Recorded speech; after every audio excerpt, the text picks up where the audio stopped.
காலை செய்திகள் வாசிப்பவர் சிவசக்தி ஸ்டாலின். ஆசிரியர்களை பணி நிரந்தரம் செய்ய தேசிய ஆசிரியர் சங்கம் புதுச்சேரி கோரிக்கை.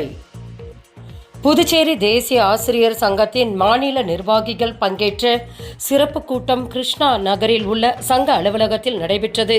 சங்கத்தின் மாநில தலைவர் பாட்சா தலைமை தாங்கினார்.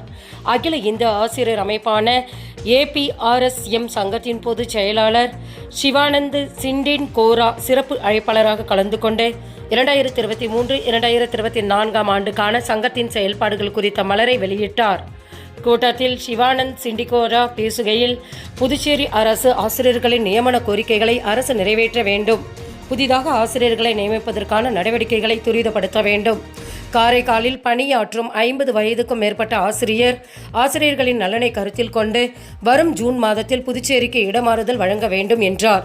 கூட்டத்தில் சங்கத்தின் மாநில பொதுக்குழுவை வரும் ஜூலை 21ஆம் தேதி அன்று கூட்டுவது, ஒப்பந்த அடிப்படையில் உள்ள விரிவுரையாளர்கள், பட்டதாரி ஆசிரியர்கள், பால சேவிகாக்களின் பணி நிரந்தரம் செய்ய அரசு நடவடிக்கை எடுக்க வேண்டும் உள்ளிட்ட பல்வேறு தீர்மானங்கள் நிறைவேற்றப்பட்டது. கூட்டத்தில் சங்கத்தின் மாநில பொதுச் செயலாளர், இணை செயலாளர், புதுச்சேரி மாவட்ட தலைவர்கள் அனைவரும் கலந்து கொண்டனர். செய்திகள் நிறைவடைந்தன. வணக்கம்.